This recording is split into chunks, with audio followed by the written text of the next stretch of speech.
Hello, I'm Daniel Weiss, your host, and you are listening to my podcast. If you are new to this podcast, my aim is to give you the insights so you learn how to master your mind and optimize your health for the peak performance that is sustainable. It's an interesting day, but Okay, I'm good. what's so interesting? Well, a couple things. I just found out that my mother is in the hospital, and that's not a good thing. She's an old woman. She's 90 years old. So Ah, so I really appreciate that yeah, that you are here, man. yeah, yeah. Well, it we're only visiting, you know. Mhm. Nobody survives this life. We're all going to go sooner or later. Yeah, that's true. I like that you take it in that way. Well, what can I do? You know, I mean, Yeah, uh, I can moan and cry and all this kind of thing, but at the end of the day, you know, if I get 90 years, that's going to be spectacular, that's right. right? It's a long time. All So right. I really like what you said right now about nobody survives life. We don't. I used to make jokes about it. I tell people that if I thought for a moment that I could survive, I'd probably take a little bit better care of myself. Hmm. Yeah. So you don't. No. Well, I mean, come on. I mean, I honestly, I think that I take pretty good care. I am one of those that I believe makes pretty good food choices, Hmm. and but I don't restrict my desires. I mean, I anybody that knows me knows that I'm fond of Cuban cigars and old Scotch, and Right. I think it would be I think it would be unfortunate to get through life without having experienced some of those pleasures in life. Yeah, definitely. So, ladies and gentlemen, this is Richard Diaz, and about cigars and scotch. Yeah. That's what he does for a living. No, Yeah. Well, it's funny because I did a Facebook Live a few days ago, and it was kind of a Q&A to discuss running injuries and running mechanics and all things to do with OCR. And I didn't get very many questions from people. I mean, every now and then somebody would poke their head in and ask a few questions.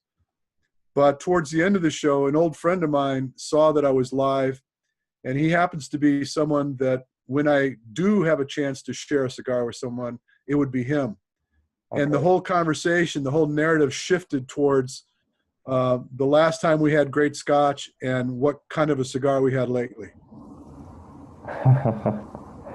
Yeah, and I believe this is the part of the living. Like you said, you enjoy these things, and some people are just over focused on the perfect diet and perfect lifestyle, and they are missing out on some of these experience. So which may in the end deteriorate or take away from your whole quality, from the whole perspective. Oh, sure. Well, healthy people die too, you know, Right. all the time. And so it's ridiculous sometimes, I think, where we wear ourselves out with these concerns. And I think that it's not that difficult to carry a successful lifestyle without having to restrict, you know, some of the niceties in life. But when I should be clear and say that when I smoke a cigar, it's typically a cigar once every couple 3 weeks. It's not something that I'm doing daily. Or am I drinking scotch like that as well? Right. So that's really good. And basically, yes, besides smoking cigars and drinking scotch, like you already mentioned, you give people base to introduce you also to the people who don't know you. Uh, Basically, you do clinics where you teach athletes or show them how to improve their mechanics running, right? And Well, yeah, there's a host of things that I do, and the clinics that I do are something that just materialized as a necessity what's really interesting about the internet, the fact of the matter is, here we are talking to each other on polar ends of the planet. And 10 years ago, this would never have happened. And Right. 30 years ago, when I started working with athletes, all you could do is what was in front of you, right? And now, because of the advent of social media and the internet and just how we've become more of a global community, my outreach is just really amazing. And so I find myself traveling simply because I have people calling for me to do it. And I don't think a day goes by where I don't have a request for me to travel to some other part of the country or world to participate in some fashion of training. And one of the things that I do is, of course, as you suggested, is I help people to understand proper running mechanics. And principally the reason I do this is because this is one of the biggest concerns athletes have. They get injured because they run poorly. And you cannot perform well if you're constantly battling with injuries. Right. And taking the time to correct the way you move is, in my mind, a critical concern. And so now that I've been traveling around the country, I have a lot of people that I've worked with. And most of the people that I work with are in obstacle course racing. But it's gotten to be very popular with the obstacle course racing community. And I've been very, very busy. So, just to be clear, what I do is I work on running mechanics, but I also do clinical assessments of people's cardiovascular system. I do VO2 testing, I do resting metabolic assessments, and determine caloric requirements for feeding, and then also help to prescribe heart rate specific training. So it's kind of an all-encompassing process when we go to these clinics. Yes, but when you think about it as a whole, I think it's like all different kind of puzzles that go together, right? Of course. Yeah, so because I think in one of the videos that I watched, that you posted on Facebook actually, was training these athletes to, or the assessment was to run faster till their mechanics breaks down, and to find that pace, right? Yes. So can you tell us?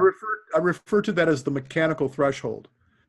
And ultimately what happens is, and the term I use often is the wheels fall off the bus. You get to a place where you're no longer capable of conducting yourselves efficiently and things go badly. But you need to visit this place in order to find the threshold and find various ways that you can break through this point in time. So how do you actually self-assess in that way? I'm sorry? How do you actually make that assessment, like from the athlete's perspective?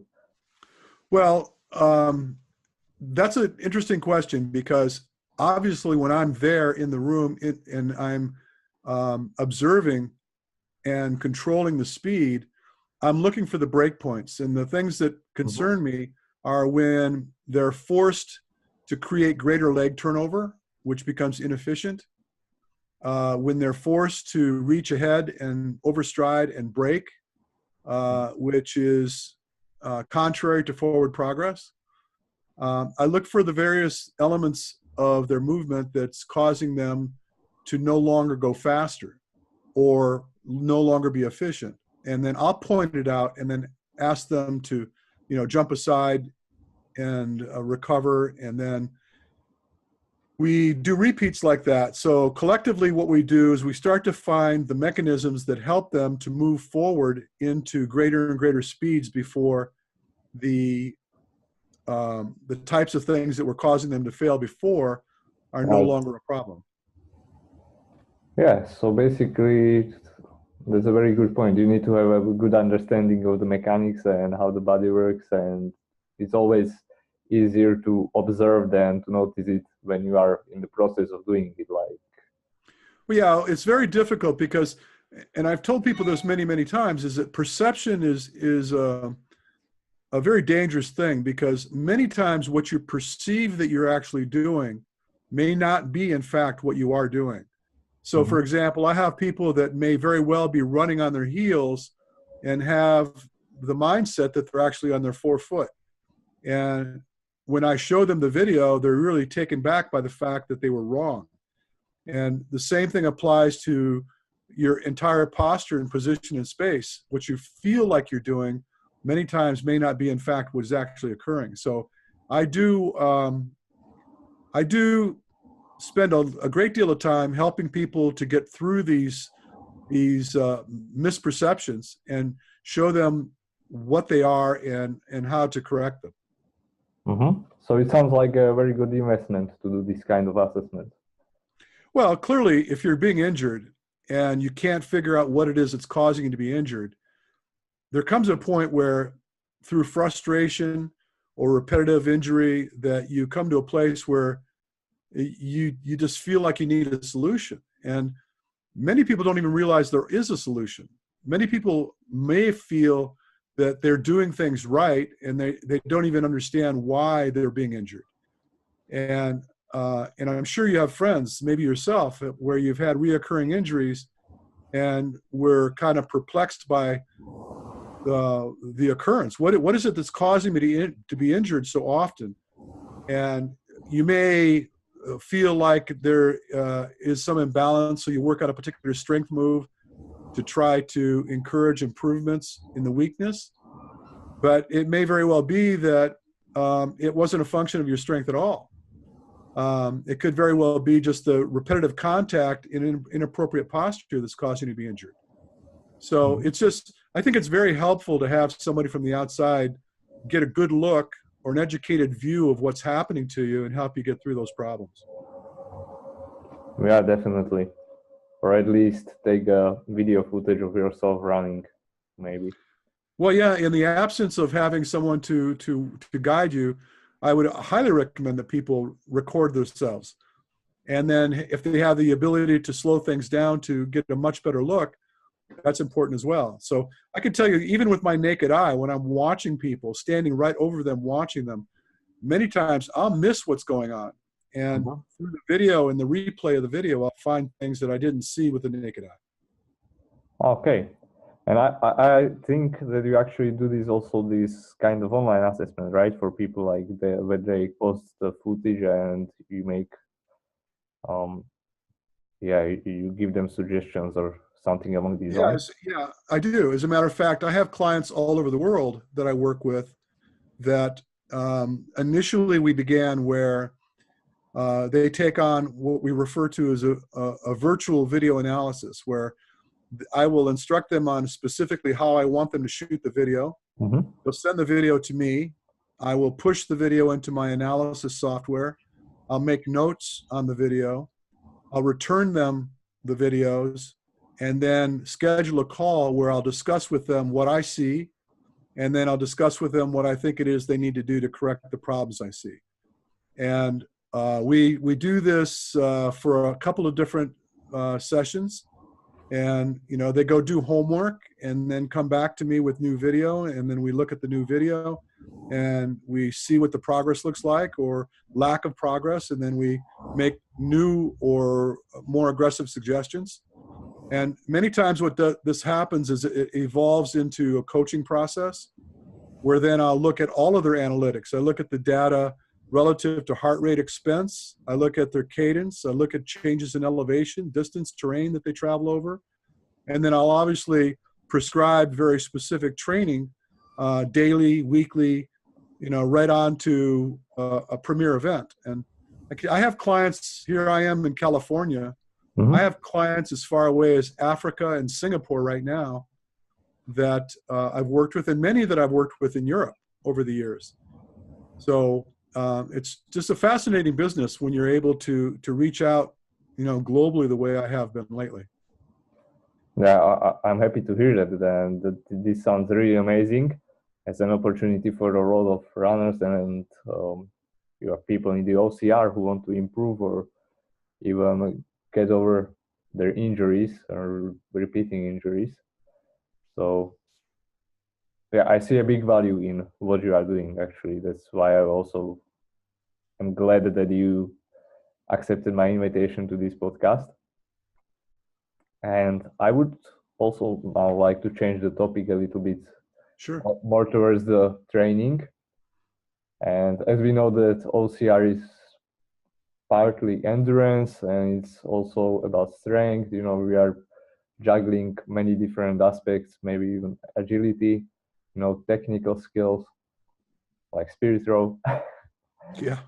And so when you work with OCR athletes, how do you make some programmings, or how do you make a program for an OCR athlete, because of this all different kind of aspects? Well, it is difficult. And quite frankly, the reason I work with OCR athletes opposed to athletes I've worked with in the past, almost exclusively now, is because I find that it's more challenging and it's stimulating for me because, to be frank, I worked with triathletes for many, many years and runners for many, many years. And it's not that complex, to be honest, where the challenges in this sport are ever changing and they're multidisciplinary. You have to understand that it's important to develop a well-rounded capacity. As you suggested, it's a skill-based thing, it's an endurance-based thing, it's a strength-based thing. So fitting all this work into a given training week is challenging. And so I always begin with an assessment of the athlete, find out what the weaknesses are. And we always want to focus on the weakness first and then work out from that. So for example, if I was working with you and we found that your limitation was inability to flip a 400-pound tire, then we may start spending time appreciably working on things that are going to develop your capacity to move that tire. But that would not be an exclusive training result, obviously enough. You have to run. Right. We look at the type of terrain you're preparing for. So to give you an example, the gentleman I just got off the phone with before this call is planning on doing what's called the Georgia Death Race, which is a 24-hour event. And, he just sent me the hill profile for the course. And inside of the first 12 miles or 30 kilometers, he's got to climb, 4,000 feet or, a little over 1,000 meters, I guess, for you folks. 1,300, I think, something like that. Yeah. So it's a climb, and it happens in the first part of the event.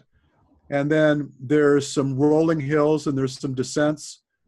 So I have to take into account the nature of the challenges that he's facing. So we're sprinkling in a lot of high-intensity hill repeats to develop his climbing power. And then there's always going to be some longer duration aerobic conditioning.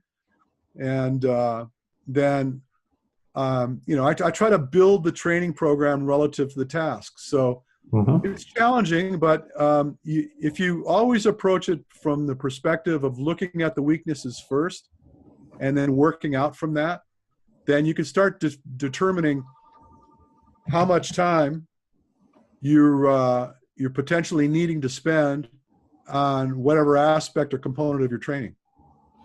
Right. So basically training specificity comes first. Oh, absolutely. I'll give you another example, and I'm sure you're familiar with Hunter McIntire. Right. I coach Hunter, and I've been working with him for a little over 3 years now. And he'll call me and say, hey, by the way, I'm going to be doing this in 2 weeks. The other thing with OCR is that there never seems to be an appropriate amount of time to train for anything because there's so much racing going on throughout the calendar. But, preparing for something like the Spartan World Championships, where I think last year it was 17.4 miles of climbing, And we start looking at the volume in his training and looking at how much we need to dedicate to the run relative to the strength components, and then turn around and be exclusively racing the TMX series, Tough Mudder X series, which is a very high intensity, short course, 1 mile event. And then spend 6 months working on the development of winning that type of race, and then turn right around and have to change gears and go back into the long course events again. So it's difficult, but it's interesting. It's very interesting. Right, and with the events like World Championships, at least basically at the beginning of the year when they are, and usually they are at the end of the season, right? So you can prepare. Well, for some, I would love to see people be at the end of a season where they take time and exercise a off-season protocol where they're allowing their body to recover from the work they did, assess the injuries that they've faced, try to make some corrections to the flaws in their program, and then come back, progressively into the season with come back strong. Yeah.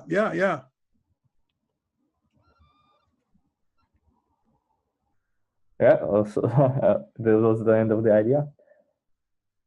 Well, I mean, I guess I got off point a little bit, but the fact of the matter is, it's complex. You just never know specifically what it is you're trying to accomplish. We have this weekend is the first TMX race for the year.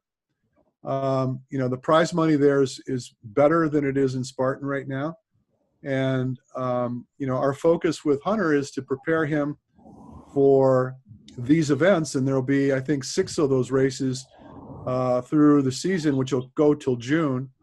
So our entire focus will be on that distance race, and with the goal of winning all of them, and then, culminating into a championship series event where, we're looking at the earning. We want to earn as much as we can from these events.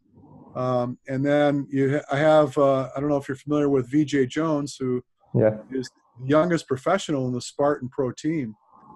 And his race is on Saturday. And our focus, obviously enough, is to prepare him for Spartan super distance. And our focus is exclusively on that distance right now. So I'd really like to have people focused on the distance, or a distance, or their strongest suit in the sport. And then as they accomplish their tasks, then we start looking at various challenges. But at the end of the day, what we're talking about is how to arrange work for athletes in this sport. And I don't think that there's any particular standard to follow, because the challenges are always unique and always ever changing. Yeah, and like you said, the biggest challenge is like also with Hunter now that he's doing these short course races, like 1 mile, or let's say about this distance, and then jumping into championships, which will be much longer. I mean, that's a completely different type of event. So, well, it's a completely different energy system you're training too. And his focus has been to build a tremendous amount of strength while maintaining that short burst speed. We're talking about somebody that's capable of running a 4:30 mile at 200 pounds. Now, the problem is not running out of energy in a short course event, but when you take that 200-pound body and try to maintain, say, a 5:30 or 6-minute pace for 17 miles, the expense associated with that is very difficult. And so the weight needs to come down, the focus needs to change to get away from trying to develop muscle to try to develop the endurance component. It's a major shift. It's a very complicated and difficult process to take that complete change in protocols. Right, definitely.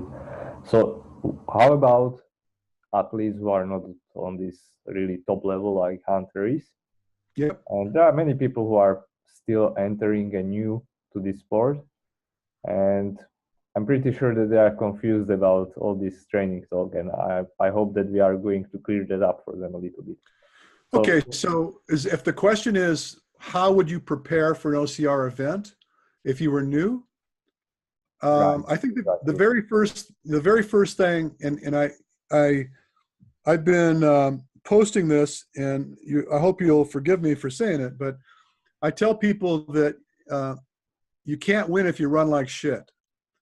That's my principal comment I make to the athletes.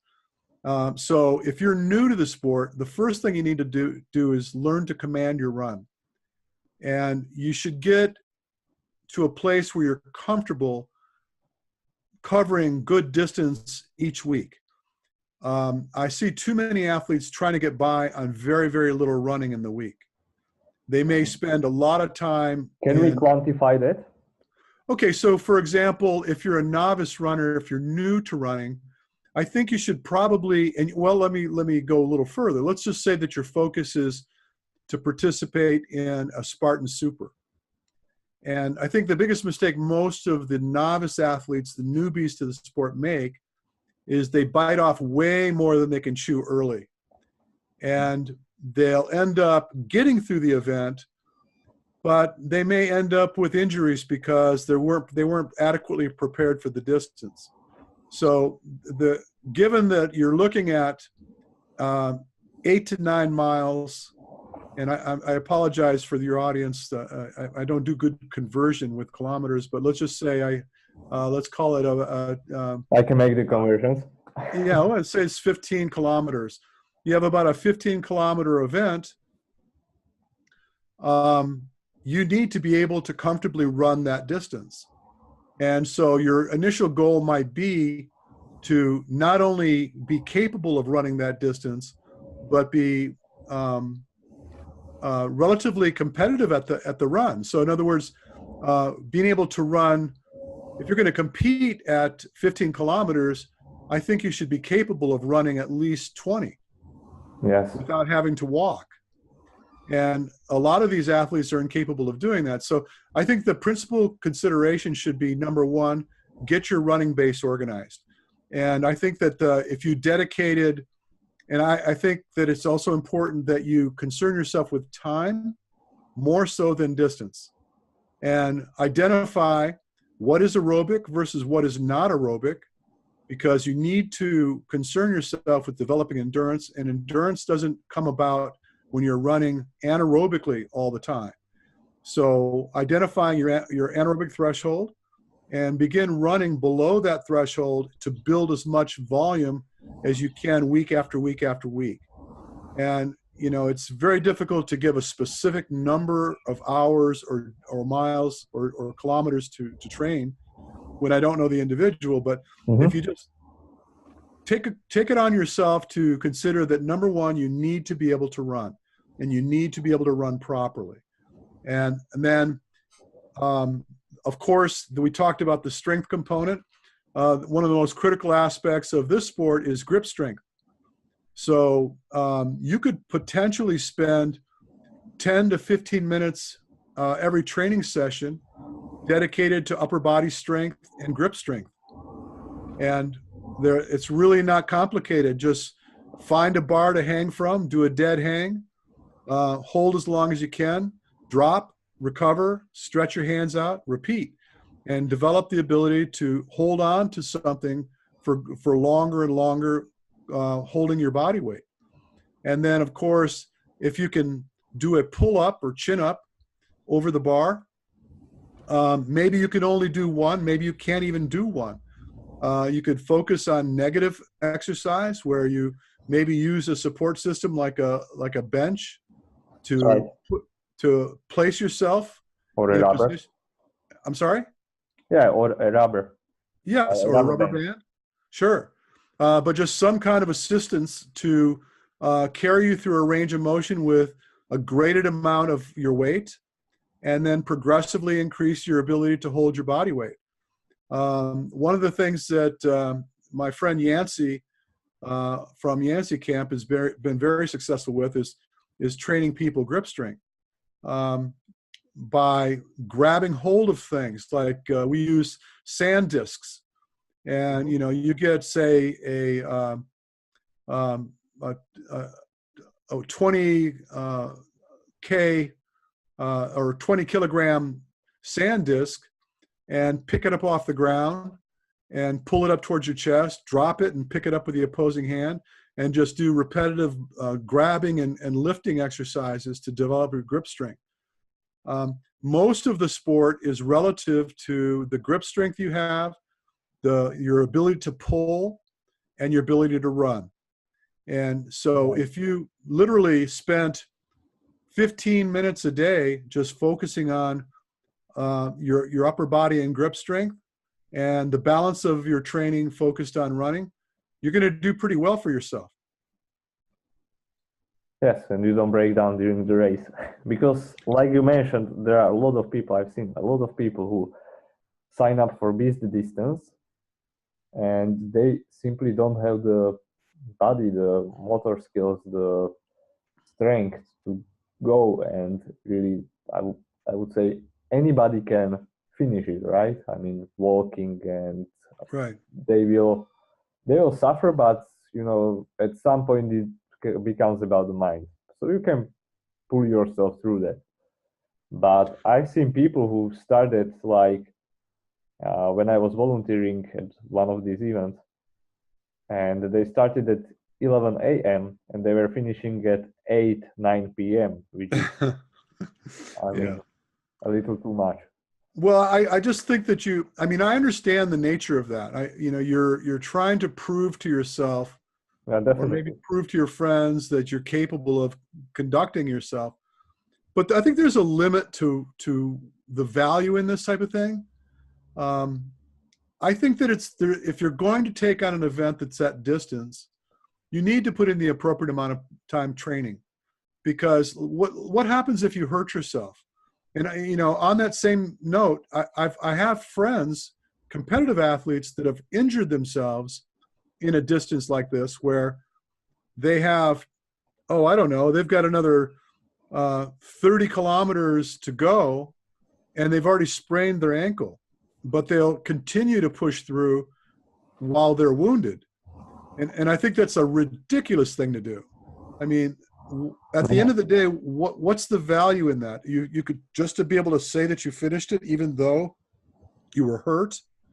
I mean, we're not talking about a battle here. We're not talking about $100,000 purse. We're talking about a recreational activity. And so I'm not a fan of watching people suffer. I respect people that have the willingness to push themselves hard and endure, but I think that if you're not willing to put in the training, then you shouldn't be expected to take on these type of challenges. Yeah, definitely. I completely agree with this with you. So let's talk about somebody who is not completely new, but somebody who is trying already be competitive. So basically they can run at a considerably good pace. They can finish the event strong. So the next step for them would be probably working on their weaknesses. Oh, sure. Yeah. So the same thing would apply regardless of whether you're a mid-pack athlete or whether you're brand new or whether you're even competitive. Generally what I do is I always try to address and analyze the weaknesses of the sport or the athlete, and then look at the challenges they're facing. But always keeping an eye on the global picture. There's nothing that could be left undone. Definitely. So, again, it really becomes a function of who that particular athlete is. But again, I keep coming back to the fact that if you can't run, you can't win. And even the mid-packers are trying to improve. So forget about whether you plan to win, but you're hoping to improve. You're hoping to turn out a better time than your previous effort. And so I don't know that it's always about putting in more work. I think a lot of times the mistake a lot of athletes, especially the middle pack athletes, they feel like, well, I ran 100 kilometers last week, so that wasn't enough. Maybe I need to run 150 kilometers this week. Well, more is not always the answer. It could very well be that you can focus on your efficiency, work on the nuances of the way you move that are going to improve your pace relative to your cost. And then you may not be running more, but you may become more efficient and getting better result from the amount of running you are doing. Yeah, And so basically focusing on quality over quantity from that point. absolutely, absolutely. I interviewed an American Olympian post London Olympics who won the silver medal in I think it was the 5,000 meters. I think that's what the distance was. Leo Manzano won the silver medal, and all of his training partners were running in excess of 100 to 140 miles a week in preparation for the Olympics. He didn't do more than 40 miles a week. And he told me that he does not put his foot on the track without his principal concern being quality of effort. It's always quality with him. If he found that there was any type of deficit in the way he moved, he would stop immediately and seek help to observe and help him to identify what it was that he was doing wrong and correct it before he took another step. And he did very, I mean, honestly, I think he was cheated himself actually from having won gold in that event because his kick was too late in the effort. But he was quite capable of winning a gold medal in that distance. And he did it with only 40 miles of training a week in his peak. Yeah, that's amazing, actually. Yeah, because we often think that, the more is better. And we don't rest enough. Or this is what I observe with many athletes. You know, we want to push forward, we want to improve the times, maybe win. But yeah, it's in and then we injure ourselves, right? And like you said, well, if he steps in the wrong way, in the wrong direction,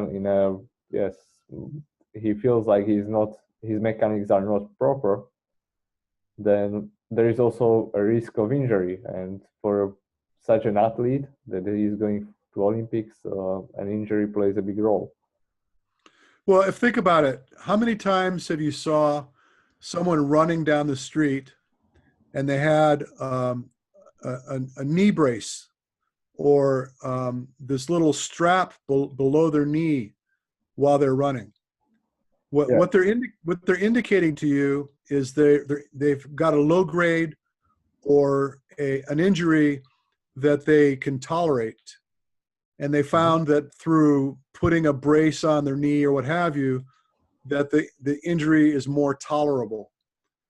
And they continue to push on it with improper mechanics. And ultimately, it becomes a function of how much more they do before they break.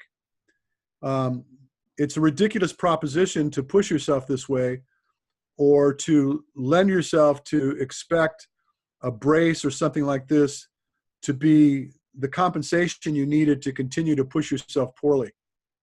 Right. It's just a bad idea. I mean, I experienced it myself. I had some injury in my leg and I was pushing through to it, but then the other part of the body tries to compensate and you injure also the other part. So right.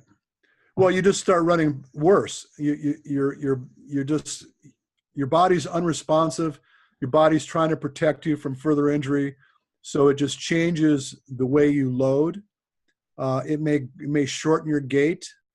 It may cause you to move in a way that was not intended. And you develop habit and you start to adapt to these errors. And before you know it, you have no idea what you're doing wrong or why whatever injury is occurring. So it's a big deal. And you think about the conversation we're having, it keeps circling back to the fact that the athletes need to run, and their inability to run properly is the biggest deficit in their program. That's what's made the work I do so popular, is because I've been known to get in front of people and correct these problems for them quickly. Yeah, it sounds great. Yeah. And I love to see on social media where someone I had worked with a week ago has posted that they have a personal record. They're PRing in events that just a week ago they were incapable of doing it. To drop a minute or 2 minutes from any particular time, or finish on a podium where it's been escaping them for so long. And just a function of helping them to better understand how to move and better understand what the economy of movement is about and how to manage your energy as you're exercising is a really big deal. So really what I do is two-part. I work on economy and I work on efficiency. And when you take your training into that level of consideration, you're going to start noticing that things start to make sense. If you're not economical, the expense of the work is too great. If you're not efficient, the expense of the work is too great and your pace will suffer. Yeah, it makes perfect sense. Yeah, to me, the strength component in the sport is the easier part to do. I mean, if you dedicate enough time. Well, let me give you, for example, if I was to take you today and start training you, and I gave you 3 weeks worth of strength component exercises, you would improve dramatically. You would get to a place probably where it only becomes a function of you having to maintain what you've developed. Right. Where if you wanted to really improve upon your running skill, that's a far more complex movement pattern. It's a far more complex task. And it will cause you to suffer the consequences of an event. I mean, so for example, if you were trying to run a 10K in, say, 40 minutes, and the best you can do is 55 minutes, to gain that extra 15 minutes from your time, that's a big move, right? That's a big jump. And so being able to go from doing a rope climb, you learn to climb the rope, and once you've mastered the technique of climbing the rope, then rope climbing becomes easy, right? As an example. Yeah. Once you can lift up 50 pounds or whatever kilometers 10 times, and you repeat that process 3 times a week, you find that now you're lifting, much more weight. And so your strength gains are quick to come, and your knowledge of upper body movements over a rig or what have you are really quick to learn.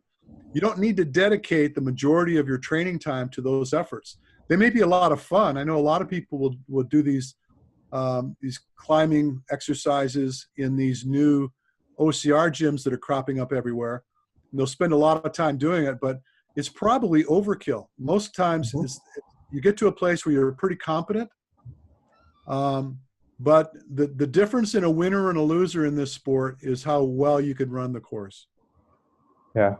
So basically if I understand correctly, is that once you establish certain level, for example, for strength, you want to maintain it also for the, let's say, grip strength, and then work on your running. Sure. Well, I mean, again, it's a function of how much time you need to dedicate to each component of training. But for example, I know this may not resonate so much with a novice, but working with someone like Hunter, I never talked to him about his grip strength. Our conversations always revolve about his running ability, because we know that it's all the strength challenges he faces are not a problem. He could do them as quickly and as capable as anyone. It becomes a function of how quickly he gets to the exercise and how quickly he can get away from it. And so it's about recovery. I'm sorry? So it's more about the recovery then. Well, yeah, I mean, but that also becomes a function of the economy we spoke of. When you're able to support a pace and it's not too taxing for you, you could support the work for a greater length of time. Yeah. But the recovery is I don't know if you're familiar with Stephanie Bishop. Yes. Stephanie Bishop won the Tough Mudder World Championships year before last. And I think she completed about 90 or 95 miles in the 24 hours. And Stephanie is a friend of mine, a client of mine, and told me, and I love to share it. She said, you need to recover harder than you train. Yeah, I think you did an interview with her, and that's also what you mentioned in the interview. Yes, and I absolutely agree with that. People don't look at recovery as part of their training. In fact, it's very critical that you allow your body enough time to recover and rebuild and develop so that you can produce more work. Fitness breaks you down, recovery builds you up. So you need to make sure that you put in the appropriate amount of training, but you also make sure you marry in an appropriate amount of recovery. Yeah, in the end, the exercise is a stressor, and we sometimes forget that we also experience stress from our daily lives, like from the job, from the environment, from the family, people that we speak with, and so on. And the stress compounds. Also, it's from different sources. Sure. So, yeah, like you said, we completely forget about recovery. So, what are good ways to recover from your perspective? Well, you got to break recovery into two parts. There's what I call active recovery, and then there is complete rest and recovery. Now, to me, doing nothing is recovery, but that's not always the solution, and sometimes it's counterproductive. And I think that the level of recovery you need is dependent on the level of stress that you've taken on. So if you've really beat yourself down, then you definitely need to take the time off. And the time you take off should be relative to the amount of stress you created. So if, for example, you're building your volume in your training and you get to a point where the volume is at its peak, and you're expecting to perform, say, 4 days out, you may take as much as 2 days complete rest and then start an active recovery process, and then even have a high intensity, really short duration effort prior to the race, just to improve your neural conditioning and neural sharpening so that your motor skills and your musculature are prepared to fire when come and call. Because as you recover, you start to lose potentially some of the adaptation. I'm trying to come up with a word, the acuity, neural acuity and muscular acuity. You start to detrain your potential to move. But at the same token, you're recovering.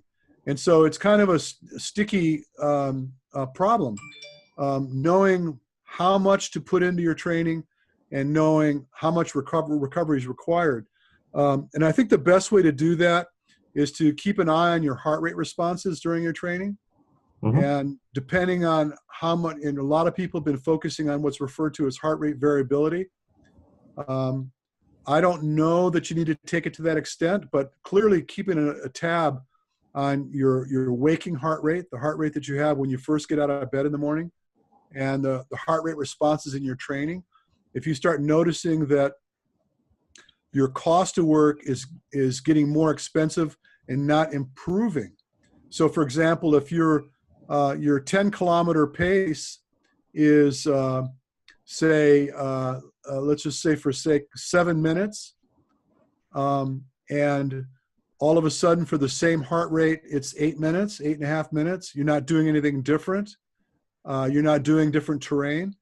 Then obviously the expense has gone up, which means that there's stress that you're not recovering from. So this is a pretty good indicator that you probably need some time off.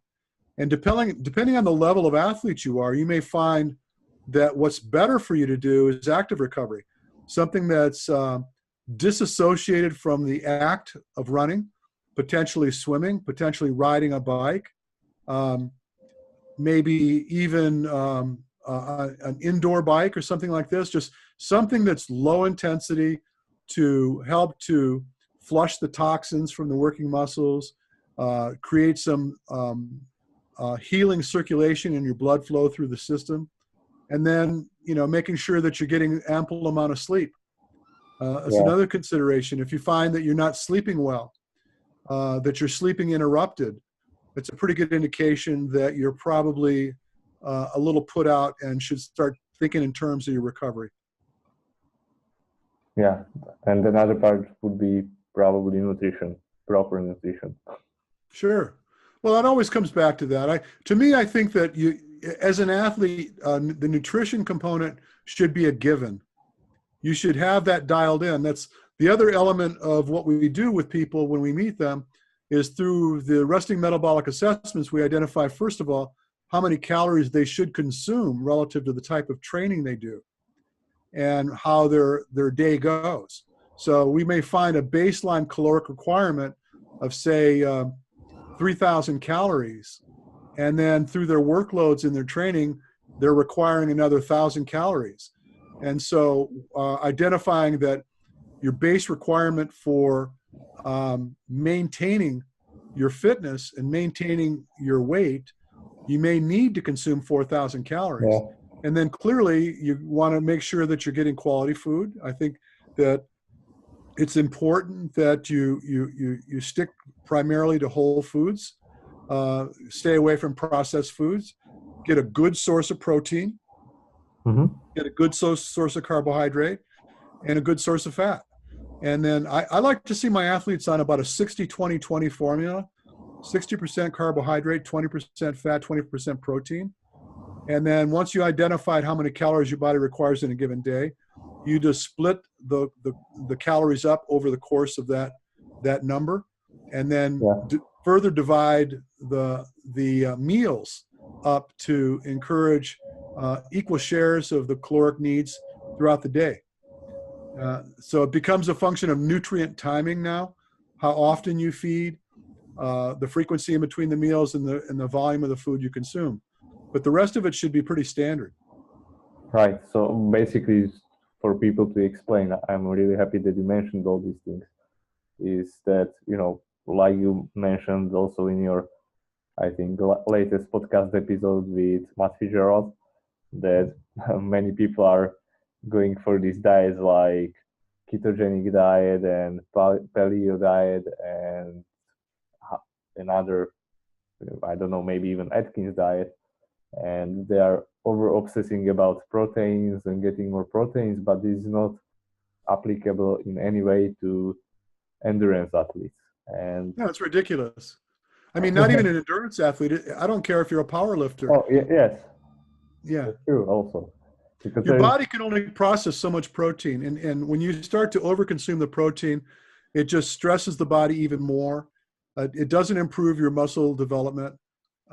It's just a much harder path for your body to create energy from excessive protein, especially if you're limiting the amount of carbohydrate you consume. Yeah, and so you are also burning part of that protein in the process, right?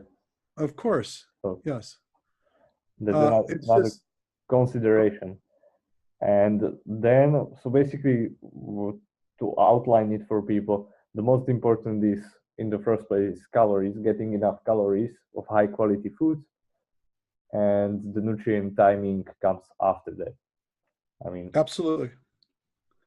And I didn't talk about it in the podcast, but the gentleman I was interviewing, Matt Fitzgerald, we've been friends for many, many, many years. He's actually participated in some of the clinics I did back in the day. And one of the things that he said to me that stuck with me where nutrition is concerned is if the fire is hot enough, it will burn anything.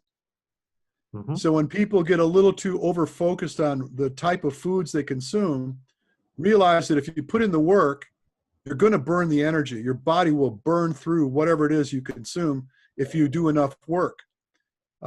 It's just a function of the path of least resistance. You don't want to make your body work hard to digest or convert what you consume into a usable energy source. So if you're going to do a lot of endurance activities, then your principal energy source should be from carbohydrate. Right. Definitely. And like you mentioned also in the episode, that some people think that, okay, endurance activity, that means low heart rate or lower heart rate. And that means that you are burning primarily fat and you want to get fat adapted. And I mean, you get these benefits not only from your diet, you get these benefits mainly from the training itself. Sure. So Well, can first you of all, maybe explain it to people how you train your body to burn fat, even if you are on a high carb diet? Because this is something that some people, it's not as much comprehensive, I think. well, first of all, you have to realize that if we're speaking of running, if you're running at an aerobic pace, you're not exclusively burning fat. And generally, realize that I have tested thousands of athletes and looked at their metabolic profiles, having conducted a clinical evaluation on them. When I prescribe an aerobic training zone for someone, they're probably still burning as much as 50% of the energy is coming from carbohydrate. Okay? Now, if you were to go out, let's say, for example, that you're burning 1,000 calories per hour while you're running. You're burning 500 of those calories from carbohydrate. Okay? Now, if you go out and run for 2.5 hours, you're going to clearly get very, very near exhausting the amount of carbohydrate you could store on your body in any given time. Right. Now, I've heard it said, there was an exercise scientist that I followed many, many years ago, and he said that fat burns in a carbohydrate flame. And what he suggested is that when you're ingesting nutrients, your body will burn fat more appreciably if it's comfortable with the amount of carbohydrate that's also available. If you consume fat and you develop a carbohydrate deficit, your body doesn't necessarily get better at burning fat. It's relative to the intensity of your training. So you can, if you could potentially teach your body to do a better job of burning fat, if the intensity of effort's very, very low, and you don't ever try to go over your threshold, but the easiest way to teach your body to burn fat more efficiently is spend enough time in an aerobic environment. But that does not mean you're not burning carbohydrate. So it's important that you have enough carbohydrate to support the system, because regardless, you will start to fail if you don't have carbohydrate available in the system. Yes, definitely. Thank you for the explanation. Yeah. Yeah. So I appreciate your time, Richard, and really thank you for joining me today. I hope we covered all the topics that I had in mind, and that we also made it clearer for some people how to train and what to focus on. Yep. Excellent. Well, again, I appreciate the opportunity, and maybe one day I'll get a chance to come visit. I think Hungary would be awesome. I'm going to be over that way, but I'll be on vacation with my wife, and there's no work during that trip. But I'm going to get a chance to taste some of that lifestyle very soon. Yeah, definitely. You will enjoy it. They are very, how would you say, hospitable people. I really like to go to Hungary, so yeah, you will enjoy it. All right. Yeah, I'm pretty sure about it. Yeah. Well, Once thank you again, for having me. thank you. And one more thing, or one last thing, is that how can people reach you? I will make sure to put links in the show notes and description so people have it there, but also maybe you want to say Sure. tell them. Well, there's two sites. My principal website is Diaz, D-I-A-Z, humanperformance.com. My naturalrunningcoach.net site is the one I use for registration for my clinics, naturalrunningcoach.net. And then, of course, my podcast is naturalrunningnetwork.com. Yeah, and I recommend everybody to listen to that podcast because I actually found it by chance, and I've been really enjoying it ever since. I mean, Excellent. the information that you post, that you speak about, and the guests that you bring, it's really amazing. So thank you once more. I really appreciate it, and have a great day. You too, buddy. Hey guys, I hope you enjoyed the episode and see you next time. If you liked it, please share, subscribe, and you will find all the important links in the show notes or below video, however you got to this. So there will be also a page to subscribe, my Facebook page, my website, and if you are looking for a coach or coaching experience, you are looking to boost your performance, whether it's mental or physical, to the next level, then go to my website that is linked down below and contact me through there.